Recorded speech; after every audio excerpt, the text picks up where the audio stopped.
Bonjour amis internautes, cette nouvelle vidéo aujourd'hui toujours sur le RGPD. On va parler de comment s'organiser avec ce règlement, les mises en pratique, la méthodologie à mettre en place. À mes côtés toujours Élise, que maintenant vous commencez à connaître, qui est avocate. Bonjour Élise. Bonjour. Pour justement s'organiser, la méthodologie, quelle est la première étape ?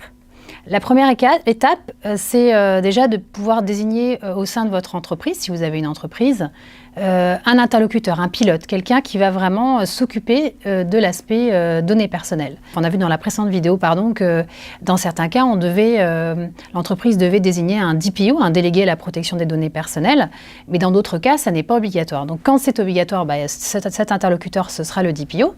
Quand ça n'est pas obligatoire, de toute manière, il faut que quelqu'un au sein même de votre structure s'occupe de ces sujets. Donc ça peut être, je sais pas moi, votre directeur marketing, votre directeur des systèmes d'information, ou ça peut même être une personne extérieure à votre entreprise. Ça peut être un professionnel du moment qu'il ait une compétence, sur le sujet. Donc justement, à ce titre-là, il y a plein de gens qui, sur la toile, s'inventent experts du RGPD. Donc n'hésitez surtout pas à demander un CV, l'expérience de la personne sur ce sujet-là, quel type de formation elle a suivi, est-ce qu'elle est vraiment experte sur le RGPD, parce que c'est quand même un sujet qui ne s'invente pas et ça suppose quand même une formation à minima. La deuxième étape. La deuxième étape, une fois qu'on a désigné en interne ou en externe un interlocuteur qui va s'occuper de ce sujet, la deuxième étape, ça va être de cartographier, d'identifier vos traitements, c'est-à-dire d'inventorier tous les types de traitements de données personnelles que vous faites au sein de votre entreprise. Donc pour ce faire, le mieux c'est d'avoir un registre, un fichier Excel que vous créez.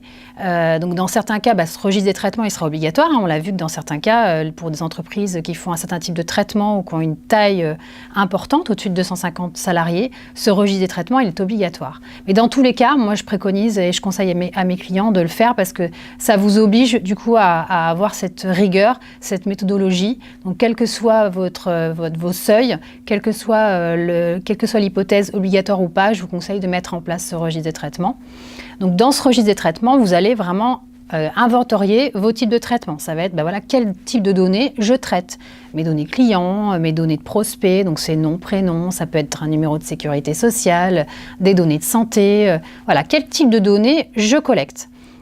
Ensuite, on va s'intéresser, dans ce tableau, on va renseigner qui a accès à ces données. Donc déjà, moi, je joue le rôle de responsable de traitement, en principe. Vous pouvez tenir en tant que sous-traitant un registre des traitements également. Donc voilà, quel est mon rôle par rapport à ces données ? Est-ce que je suis responsable du traitement ? Est-ce que je suis sous-traitant ? Et si je suis responsable du traitement, quels sont mes sous-traitants ? Donc mes prestataires, en fait, qui vont traiter mes données pour mon compte. Donc ça peut être la personne qui s'occupe de ma maintenance informatique, ça peut être une entreprise, une agence de communication digitale qui s'occupe d'envoyer mes emailing de prospection commerciale.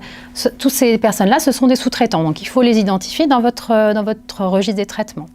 Il faut aussi, dans ce registre, indiquer pour chaque catégorie de données les durées de conservation. On a vu précédemment dans les vidéos que vous ne pouvez pas conserver des données ad vitam aeternam. Il faut que chaque donnée ait des durées de conservation maximum autorisées.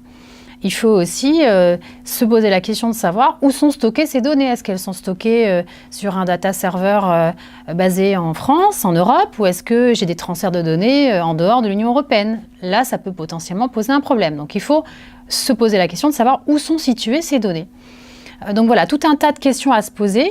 Quels sont les moyens de traitement aussi ? Donc voilà, ce sont des choses qu'il faut renseigner dans ce registre et ça va vous permettre d'avoir une vision quand même assez globale et assez claire de votre niveau de mise en conformité, c'est-à-dire qu'est-ce que vous allez devoir faire par rapport à ces traitements-là que vous faites.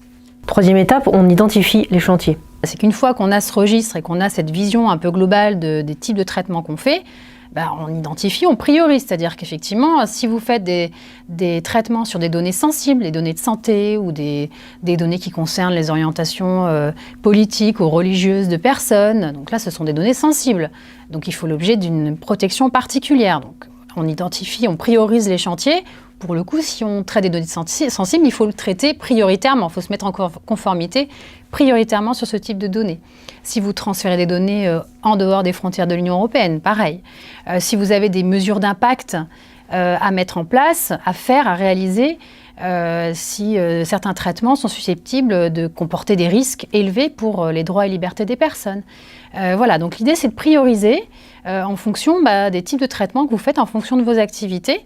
Et puis la mise en œuvre concrète, 4e étape. Une fois qu'on a identifié les chantiers, l'idée c'est de les mettre en œuvre, mettre en application.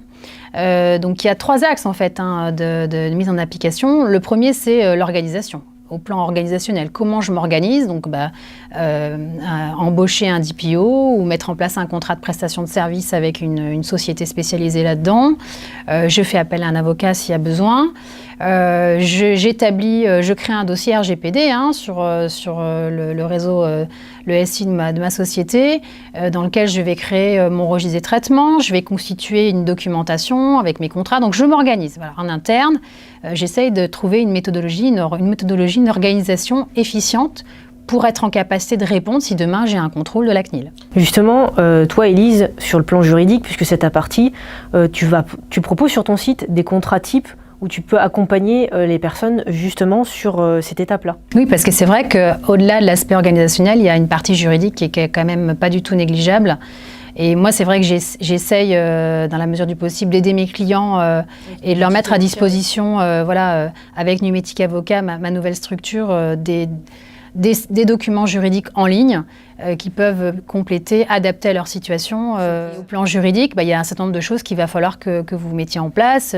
Et l'exemple même, c'est la mise en conformité de vos contrats avec vos sous-traitants. Par exemple, si vous êtes responsable du traitement et que vous faites appel à des sous-traitants pour l'hébergement de ces données, pour la sécurité informatique, avec une agence de communication digitale, par exemple, pour la partie prospection commerciale.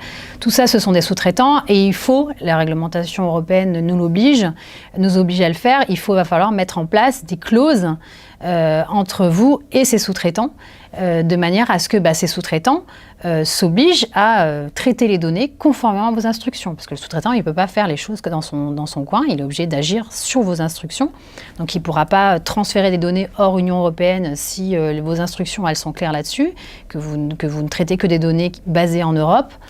Il ne peut pas faire appel, ce sous-traitant, à d'autres sous-traitants si il n'est pas autorisé. Ce sous-traitant devra mettre en place des mesures de sécurité aussi informatique adéquates pour être en capacité de garantir la confidentialité et l'intégrité de la donnée. Donc voilà, donc tout ça, ça doit être mis dans des contrats avec vos sous-traitants de manière à vous protéger en tant que responsable du traitement, si vous êtes responsable du traitement, et de manière à ce que si demain il y a une violation, que vous soyez protégé et que vous puissiez, le cas échéant, vous retourner contre les sous-traitants. Puis des mesures de sécurité aussi à mettre en place, parce que ça me paraît important en cas de violation, par exemple. Tout à fait. Là, c'est vrai que la place de l'avocat est aussi importante pour vous aider à rédiger ou à mettre à jour vos mentions d'information, les passages de votre site où vous devez recueillir le consentement des internautes, par exemple. Donc, ce sont des opt-in à cocher avec des mentions d'information qui sont suffisamment explicites. L'avocat peut aussi vous aider à rédiger votre politique de protection des données personnelles. Moi, je préconise à mes clients de mettre en ligne à disposition des internautes sur leur site internet leur politique d'utilisation des données personnelles. C'est un document en fait dans lequel vous allez écrire noir sur blanc quelle est votre politique de données personnelles, c'est-à-dire quel type de données vous traitez, pour quelles raisons vous les traitez, quelles mesures de sécurité vous avez mis en place, quels sont vos sous-traitants. Voilà, donc ça va donner l'avantage de mettre noir sur blanc de manière transparente votre politique et de rassurer du coup vos interlocuteurs, que ce soit vos clients, les utilisateurs de votre site, vos fournisseurs, et renforcer votre image. Voilà. Au niveau des mesures de sécurité, est-ce que, Élise, tu peux nous donner des exemples concrètement à mettre en place ? Alors les mesures de sécurité, elles sont importantes puisqu'on a vu que le règlement obligeait le responsable du traitement et le sous-traitant à garantir la confidentialité, l'intégrité des données. Donc vous devez mettre en place des mesures de sécurité qui soient efficientes pour éviter qu'il y ait une violation de données personnelles. Donc les mesures de sécurité, elles peuvent être très importantes parce que déjà c'est est-ce que mon site, par exemple, est-ce que mon site internet est sécurisé, quel contrôle d'accès j'ai mis en place, les mots de passe utilisateurs, donc quelle est la gestion des accès. Ça peut être se poser la question d'une éventuelle pseudonymisation ou chiffrement des données. Ça peut être, on est une entreprise suffisamment mature et ça nécessite peut-être qu'on mette en place une charte informatique, voilà, pour aider nos collaborateurs justement à respecter ces obligations de sécurité. Ça va nécessiter aussi la mise en place d'audits. J'invite les sociétés à faire ces audits de sécurité pour justement se rendre compte si les mesures de sécurité qu'ils ont mis en place jusqu'à présent étaient suffisantes ou s'il ne faut pas justement les augmenter un petit peu plus pour éviter une éventuelle sanction de la CNIL. J'espère en tout cas qu'on a donné le maximum d'informations sur les méthodes, comment s'organiser, les méthodes à mettre en place. Dans notre prochaine vidéo, on va se cibler sur les activités du web. Donc là, les techos développeurs seront peut-être plus intéressés par cette vidéo, mais en tout cas, ça sera concret. Et qu'est-ce qu'il faut mettre dans les champs de newsletter, dans les optimes, dans mes formulaires, concrètement, qu'est-ce qui va se passer, qu'est-ce qui change avec ce règlement. On vous dira tout dans cette vidéo avec toi, Élise, à mes côtés.